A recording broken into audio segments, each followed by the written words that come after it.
I'll be damned. Well, presentation, huh? Send a video. Everybody wants to be a YouTube star. If I could do it without being a star, I'd be very happy, but I just know that I'm going to have to be in the spotlight in order to reveal all this corruption. That's the only way it's going to work. Anyways, Chili, you wanted a video? Well, I'll give you one. August 7th of last year, I was arrested because I was open carrying a 9mm on my side, practicing my Second Amendment. But I've had the concealed weapon permit before, but in 2018 I just didn't renew the license. You got to read in the Constitution. I always thought that when I ran across that word, inalienable rights, not to be infringed, why the hell would I need a concealed weapon permit to carry a pistol? Especially if I wasn't covering it up. As soon as I stepped out of the truck, it was wide open. And I really didn't have to step out of the truck, but he offered to let me wiggle my brake lights. Apparently the wire wasn't working on it. That's why he stopped me for brake lights. I ended up spending a night in jail, and then they let me out 10 o'clock at night. Oh, I got a good story to tell you though. But anyways, you have a trial coming up and you need a lawyer. yeah, I got a trial coming up on the 13th of this February here, and I ain't got no lawyer. I can't trust a public defender to defend me over something like that. These guys violated my Fourth, and they used my First Amendment saying I resisted arrest. I mean, come on, really? I'm 64 fucking years old. I didn't resist one bit. I took 2 steps out of the truck, and the officer grabbed me by both my wrists. And in somewhere between that conversation, me asking him for his name and ID and all this and that, he said, "Don't go for your gun." And clearly, I watched the videos. Nobody moved when he said it. The only one who moved was him saying it. "Don't go for your gun." And then I repeated it back to him. I said, "Well, don't go for your gun either." In the first prelim, he admitted that you didn't resist. Yeah. Yeah, I mean, in the first prelim that we went to, I got to tell you, Chili. I got to tell you. I mean, I watched a lot of your videos, and I know you know a lot of things, okay? I ain't going to buck that. But anyways, we went to see a lawyer before the pre-trial. And we walk in there, and I got a video on that. You got to hear it. You'll laugh your ass off. But anyways, we went in there, and automatically, as soon as we walked in the room, he's telling me how much trouble I'm in. And I didn't do nothing. I'm in a lot of trouble, and I haven't done anything to be in trouble. Other than carry a weapon I've been carrying ever since I've been a child. 12 years old, I've been shooting guns at rabbits and all that, providing for my family, and oh my God. I always carried a sidearm since 2000, since 9/11. That's when I got my concealed weapon permit. Because people are running around with trying to bomb people and shit. Jesus. I don't know. I felt like I needed to carry a gun.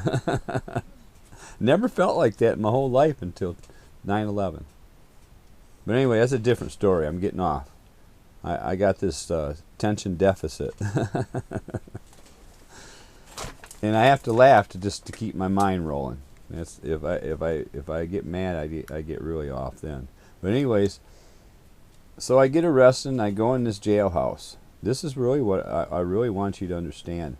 This is a story that I haven't heard out of any of you guys, and all your stuff and all your little ventures that you've been on doing this. I haven't heard this one.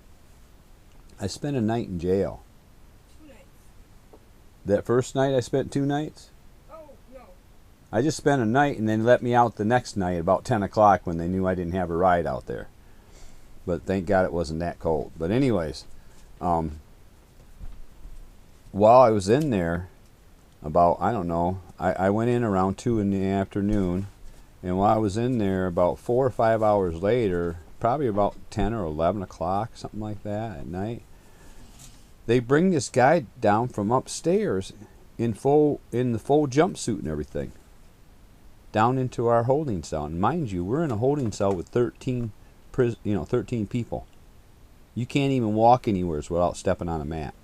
They bring this guy down fully suited from upstairs. Now, mind you, upstairs, they were saying it all the time we were there that they had a quarantine area off because somebody has COVID. Okay? They bring this guy down that was fully suited up about 4 or 5 hours into my thing and sets him right in this holding tank with all 13 of us. And this guy, he's just looking like he's just lost. He don't even understand what happened. He said he was sitting he said he was sitting on the front porch with his girlfriend with his arm around her, and they were swinging on their love seat or whatever, and the cops pulled up, threw the handcuffs on him, went in her house, got one of her guns, came out and said he had possession of it, and took him to jail. Once he got him to jail, they booked him in and everything. They suited him up. This is where he got confused. They suited him up and pushed him right straight upstairs into that infested area of COVID. When he started complaining he couldn't breathe and stuff, then they brought him down and put him right into our holding tank. Now what does that tell you? And then they say on the news there's a spike in COVID. Well, just think, if all the county buildings are doing that kind of a thing going on like that, well, wouldn't they be able to keep it going? Something's not right here. And yes, Chili, we do need help here. And right at checking into the county building, I had 2 officers pull out a thing with 3 judges' signatures on it saying we can't videotape in the hallways of our county building in the public areas. I told them, I said, I got people that like places like this. They just looked at me and rolled their eyes. I'm just telling you, Chili, I warned them. But anyways, to get back on it, that's spreading COVID. And then when they let these guys out, they go to their families, and then, you'll hear about people dying. Talk about what's going on. There's got to be something done here. That's torture, man. They're killing people. You have a trial coming up. Yeah, and I got a trial on the 13th. They're going to strip me from my rights. You And need help. That's what we're... these people are picking on me. I went back. I've been to, how many pre-trials I have been to already? 3 pre-trials. That third one, they threw me back in jail. That because there was electronic telecommunication violation. Or malicious telecommunication. Malicious telecommunication violation. That means when they processed me through. Now I spent 2 nights in jail for that. That's freedom. That's free. That is, I'm seriously telling you, freedom of First Amendment violation, guaranteed. That's what they were doing. Somebody wanted to come out on my property, which is the township, and take my shit and destroy it, and then charge me for taking it to the garbage. And if I keep on coming on my property, they want to take my property away from me and put me in jail. So why wouldn't I say, if you come out on my property, why wouldn't I say I'll shoot you? Isn't that right into the Second Amendment? If my government is trying to put me in peril, don't I got a right to defend myself from that? Right? I really am looking forward to talking to you, even if it is just on the telephone. And if you do show up, I definitely want to give you a hug. Oh, and if you would, if we was to go down to the county building together, I want to be your sound effect. I'll do the whenever they get it wrong. Okay, Chili? I promise. I'll do it. I know just when they get it wrong too. These motherfuckers here, I want some fucking justice. And there's no doubt about it. I am so fucking tired of all this. But anyways, they put me in jail for that. So now on the 22nd of February, they got me going back to court over this fucking shit. February 1st. February 1st? February 1st, yes, is when they 10:30 a.m. They called and said you had to be there at 10:30 a.m. You're right. Yeah, that's That what was that's the what very they that first. second pretrial. I wasn't even notified. I mean, they tried to do That it was the like fifth. 2 or 3 days in the mail before the court date, but I didn't get it somehow or Nothing, another. I didn't get nothing. the notification. It's funny though, the day that the trial was on, as soon as I was late for it. The public defender is supposed to be taking care of me, calls me up and tells me I'm late for it. Why she couldn't? If they were, she knew that they were doing this, real just in a couple days, and I had to know. Why didn't she tell me there was one coming up?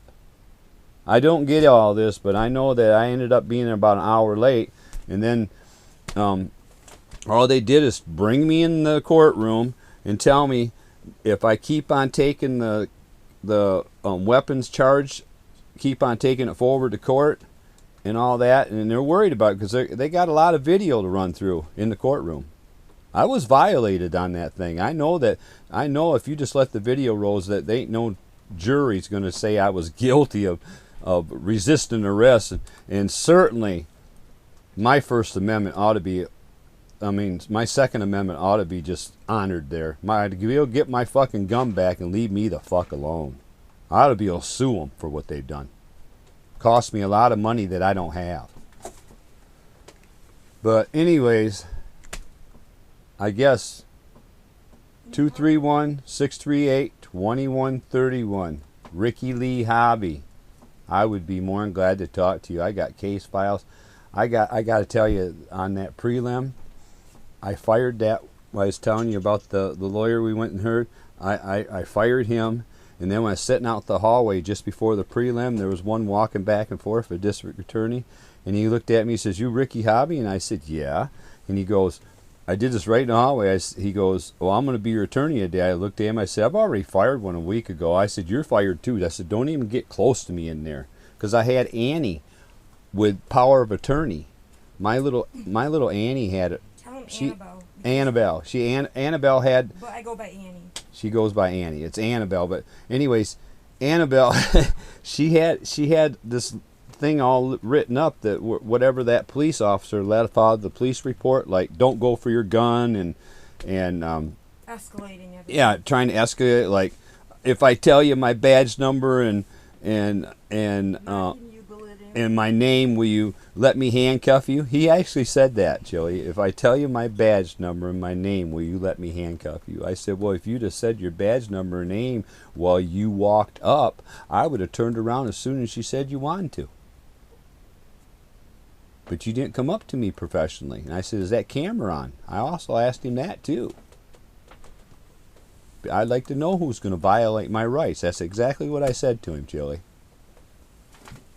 And then when I was sitting in the cop car that he set me in, the sheriff's department car, when he went up there to search my car, I even said it right to the sheriff. I don't consent to him searching my truck. I've said it. I said everything I'm supposed to say. It should be right there on camera. And then I heard officers telling me I was a villain, a felon. He's telling me I was a felon. And then he's telling me he's going to loosen up my handcuffs, and he tightens up my handcuffs. So yeah, no, I'm pretty much all done. I mean, I hate to say it, but I think that a lot of people died for our freedoms. I think I'm just as much willing to die for our freedoms as anybody else. No one else should have to. Well, that's a sad thing, but I'm almost thinking before we're free from all of this bullshit that we're in, I'm sure there's going to be people that's going to die. I think that the police try to use deadly force as much as possible, and they try to build up situations to get to that point, and that's what's scary, and that's what they're doing here, I think. There you go, Annabelle herself. She's the one that first got a hold of you.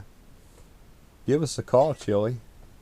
We can do a live video, I guess. I don't care. I just soon you just come. Come. You'll like where we're at. Once you get back here, I promise you. I'll protect you with everything I got. Yeah, I'm a quarter mile off the road out in the middle of the woods, Chili. Nobody within a quarter of a mile of me. We have 3 horses, 14 chickens, and a dog. And my forever Annabelle. How long? And we really like being free. But they are taking our freedom away. Can you give me the number again? Oh, yeah. Ricky Lee Hobby. 231-638-2131. I'm looking forward to talking to you. I'm telling you, the thing about spreading COVID, that's way crazy. If you expose that, and I guarantee, I bet you there's more than one county building practicing that.